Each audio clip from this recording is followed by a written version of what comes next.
მე ამოიღეთ არქივიდან პრესკლუბში, პრაიმ ტაიმის პრესკლუბში გაკეთებული ჩემი განცხადება, ამის შესახებ ჩვენ წინასწარ ვილაპარაკეთ, რომ გამომდინარე იმ დრაკონული კანონიდან, რომელიც მიიღო საქართველოს პარლამენტმა, ჩვენ როგორც პარტიულად, ასევე ბიძინა ივანიშვილთან დაკავშირებული ორგანიზაციები, როგორც ამას კონტროლის პალატა ეძახის, სასაცილო ტერმინი გამოიყენეს, წინსწრებ გადარიცხვებს ვაკეთებდით. ეს განცხადება ჩვენ გავაკეთეთ ჯერ კიდევ 28 დეკემბერს, ვარსკვლავ შეიძლება 29-ში, ისე რომ ამაში არაფერი სიახლე თქვენთვის არ უნდა ყოფილიყო და ეს თქვენი ისტერიკა ცოტა არ იყოს გასაოცარი. გიმარტავთ, რომ დიახ, ეს გადარიცხვები მოხდა, თქვენ შეგიძლიათ ნახოთ, რომ იქ რამოდენიმე გადარიცხვა არის, რაც ადასტურებს იმას, რომ წინსწრებად არის გადარიცხვები გაკეთებული. რაც შეეხება თავისთავად თანხებს, რომელიც ალბათ უფრო მეტად გაინტერესებთ, აქ ჩემის აზრით კიდევ უფრო საინტერესო არის, როდესაც სახელმწიფო ბიუჯეტიდან ხდება ესეთი თანხების გადარიცხვა და მე აი ხო პირდაპირ გეკითხებით ყველას რუსთავი 2-ს იმედს განსაკუთრებით, რეალ ტივის კიდევ უფრო მეტად განსაკუთრებით, ჩვენ ნებაყოფლობით გამოვაცხადეთ და გამოვაქვეყნეთ, გამჭვირვალეთ ყველა ხარჯი, რომელიც გავწიეთ დეკემბრის ბოლოს. გამოვაქვეყნეთ ყველა ხარჯი თქვენი ხელფასების, ჰონორარების, პრემიების შესახებ, რომელსაც ირიბად სახელმწიფო ბიუჯეტიდან იღებთ. ისე როგორც მიმართავ საქართველოს ხელისუფლებას, რომელთანაც 2 წლიანი დავა გვაქვს ჩვენ, სახელმწიფო ბიუჯეტიდან გადარიცხვების შესახებ, ხელფასების და პრემიების შესახებ ინფორმაციები გამოვაქვეყნოს. ამაში არაფერი არ არის პრობლემური, შეუძლიათ მშვიდად იყვნენ, კიდევ ერთხელ გეუბნებით, რომ ეს გადარიცხვა, ისე როგორც ჩვენ წინასწარ გამოვაცხადეთ, გაკეთდა წინსწრებად გამომდინარე კანონის იმ ვალდებულებებისგან, რომელშიც 30 დეკემბრის შემდეგ დარწმუნებული ვიყავით და კონტროლის პალატის წერილმა დაადასტურა ჩვენი ეჭვი, მოხდებოდა ქართული ოცნებაც. ჩვენ ვფიქრობთ, რომ უსამართლოდ მოხდა და არაფერ კავშირში არ არის, თუმცა ჩვენი ვარაუდი გამართლა და ამიტომ სწორად მოვქცეულვართ, როდესაც წინსწრები გადარიცხვები გავაკეთეთ. დიახ, ეს არის წინსწრები მილიონის ნაწილი, რომელიც მიიღო 1 მილიონასი. არა, რა თქმა უნდა, როგორ შედიოდა, ესე იგი, ისიც არიცით რაზე მისვათ კითხვას, ხო? აქედან გამომდინარე. პარტიას გადაერიცხა. მერე? ეს არის იმის კონტროლის პალატა ჩვენ რაც დღეს გამოვაქვეყნეთ, ის რის შესახებ იყო ანგარიში? რესპუბლიკური პარტიის ანგარიში გამოვაქვეყნეთ ჩვენ დღეს? აბა რის ანგარიში გამოვაქვეყნეთ? რისი და მისი ქართული ოცნების ქართული ოცნების. არა, გამოსვლას გიწყობ ეკა, კი, იმიტომ რომ პარტია რაშუაშია. ქართული ოცნების ანგარიში გამოქვეყნე. რესპუბლიკური პარტია რაშუაშია. გამოცდას გიწყობ ნამდვილად როგორც ჟურნალისტს, როდესაც კითხვაზე მოდიხარ, წინასწარ საკითხი უნდა შეისწავლო. რა კავშირია რესპუბლიკურ პარტიაში გადარიცხულ 1,100,000-სა და იმ ანგარიშს შორის, რომელიც დღეს გამოქვეყნდა? კითხვა. ეს არის ქართული ოცნების და რა კავშირია თქო რესპუბლიკური პარტია? გასაგებია, მაგრამ არა, თუ გასაგებია, რატომ ეკითხები? ხო, ხარ რესპუბლიკური პარტიის ერთ-ერთი ლიდერი. გვარ წერია კონტროლის პალატის მიერ გავრცელებულ სიაში, ნათლად წერია თარიღი, მიზნობრიობა, ანუ ხელფასი და თქვენი სახელი და გვარი. ეს არის რესპუბლიკური პარტია რაშუაშია. რესპუბლიკური პარტია. არა, ერთოდი, ნუ გადახტი სხვა თემაზე. წეგან რაც მკითხე, ეს არის თუ არა 1,100,000-ის ნაწილი, რომელიც რესპუბლიკურ პარტიაში გადაერიცხა, ამაზე გეკითხები, რა კავშირში? ხო, რატომ ეკითხები? ჟურნალისტი თუ ხარ, ამდენი ანალიზი არ უნდა შეგეძლოს? არ არის, რა თქმა უნდა არ არის, იმიტომ რომ თქვენ დღეს ნახეთ ქართული ოცნების ანგარიში და არა რესპუბლიკური პარტიის ანგარიში. თუ რესპუბლიკური პარტიის ანგარიში გაინტერესებთ, ამაზე აქ ამ ადგილზე გავაკეთეთ წინაკვირას კომენტარი, კიდევ ერთხელ მოგიყვებით. პრობლემა არ მაქვს, ოღონდ ჩამოყალიბდით რა გაინტერესებთ და იმაზე გიპასუხებთ. რესპუბლიკური პარტიის 1,100,000 ლარის ხარჯვა გაინტერესებთ, თუ ქართული ოცნების თანხის ხარჯვა გაინტერესებთ, რომელიც შესახებაც დღეს გამოქვეყნდა ანგარიში. ეს მითხარით, მე მოგიყვებით ყველაფერს რაც გაინტერესებთ. არც წინაზე შემიქმნია პრობლემა, ყველა კითხვას გიპასუხებთ, ნახევარსაათი გავიყინე აქ, დღესაც გიპასუხებთ. რომელი მე მაინტერესებს ნათლად რო წერია მიზნობრიობა და ხელფასი. დიახ, მეც გიპასუხეთ. ეს არის თანხა, რომელიც დიახ, გადმოირიცხა ჩემს ანგარიშზე, იმიტომ რომ გიმარტავთ. ოღონდ აქ თუ მოჭრით, გასაგებია, რომ მიშა სააკაშვილის დავალების ქვეშ იქნება. თუ მთელ წინადადებას გაუშვებთ, მაშინ პატიოსანი ჟურნალისტები იქნებით. მთელი წინადადება არის ესეთი. ჩემს ანგარიშზე წინმსწრებად, როგორც ჩვენ ეს 29 დეკემბერს გამოვაცხადეთ, გადმოირიცხა მთელი თანხა, რაც მე იმ საკონსულტაციო მომსახურებისთვის უნდა ამეღო 1 წლის განმავლობაში.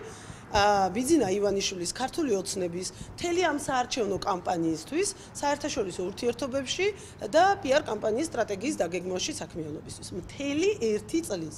ამიტომ როდესაც დღეს იმედის მე სხვა არ მინახავს, ალბათ სხვაებიც ესე ამ. იმედის სიუჟეტი ამოსულს ინახილაშოს ხელფასი დაენიშნა 20,000 ლარი. დიდი მადლობა ესეთი სიკეთისთვის ჩემს მიმართ, ოღონდ ეს სიმართლეს არ შეესაბამება.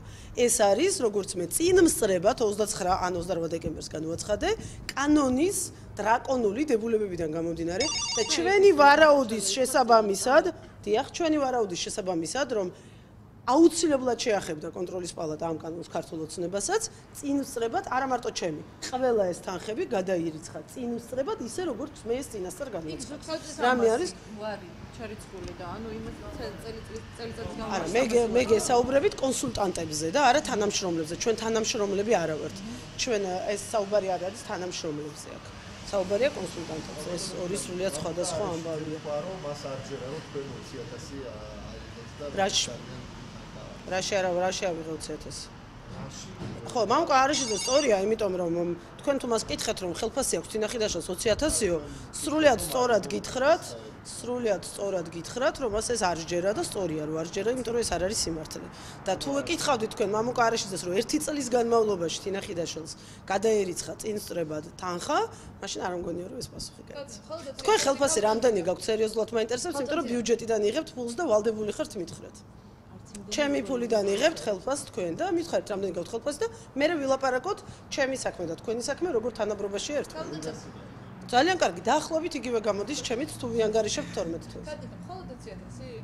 მხოლოდ 20.000. მეტი თანხა თქვენ ქეშად იგივე არ აგიხიათ. ჩვენ უკაცრავად ქეშად რეალ ტივში ალბათ არ იგებთ ფულს. ჩვენ აქ ლეგალური არა, მე თქვენ პასუხობთ, აბა ვინმე სხვას პასუხობ? თქვენი ქეშად, როგორც ჩანს, ჩემ პასუხი არ გაინტერესებს, თქვენი პასუხები გაქვთ? თუ თქვენ პასუხები გაქვთ, კითხვა დასვით პასუხი გაეცით. ჩემი პასუხი არის მარტივი, რომ ქეშად თქვენ არ იგებთ რეალ ტივში ალბათ ფულს და ეს კითხვა იმიტომ გიჩნდებათ, ჩვენ ეს აზრიც არ გვიჩნდება, იმიტომ რომ აქ ყველაფერი ლეგალურად მიმდინარეობს და ლეგალურად ფულის გადარიცხვა ხდება გადმოირიცხა ქეშად არ აღებია. ქეშად ფულს არ და გიპასუხოთ. მე კითხვა არ მიჩნდება. თქვენ გიჩნდებათ, იმიტომ რომ პრაქტიკა გაქვთ ეგეთი რომ ქეშად ფულს არ იგებთ. ჩვენ მხოლოდ ლეგალური გადარიცხვა. სულია გასაგები? მხოლოდ ლეგალური გადარიცხვებით. თქვენ პირადად მიაწოდეთ კონტროლის პალატას ეს ინფორმაცია თუ იყო თქვა რამე ჩვენ გამოვაქვეყნეთ კონტროლის პალატამ თქვა რომ ჩვენ მოვიძიეთ ეს მასალები არ მოგწევს სამონაწილეები. გასაგებია. ჩვენ დღეს დილით ავტორიტეტ ვებგვერდზე სრულად ფინანსური ანგარიში. კონტროლის პალატა მიიღო წერილი, რომელშიც ეწერა, რომ სრული ფინანსური ანგარიში დევს ამადამ ადგილს, ამადამ ვებგვერდზე.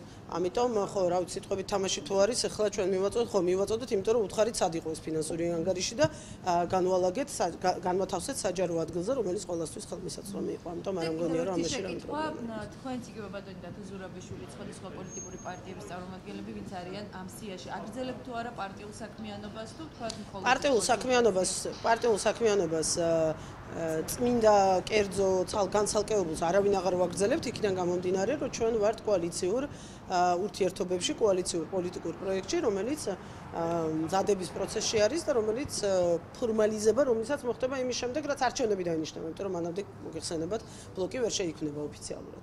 სხვა მხრივ არა, პარტიულად ჩვენ პარტიულ საქმიანობებს არავინ არ ვაგრძელებთ, იმიტომ რომ ყველა ვაკეთებთ ერთ საქმეს, ამის შესახებ რა ვიცი, უკვე მე მგონი 3 თვე ვლაპარაკობთ. ან როგორც გავიგეთ თქვენ უკვე 1 წლის განმავლობაში აღარ დიახ, როგორც სწორად გაიგეთ, სწორად გაიგეთ, დიახ. ანუ კიდე არ გეგმება, მე ზუსტად ეკითხო მქონდა, კიდე ხო არ გეგმება? გავეცი უკვე პასუხი. თუ იგივე კითხვა გქონდა, გავეცი პასუხი. უკაცრავად ინდივიდუალურად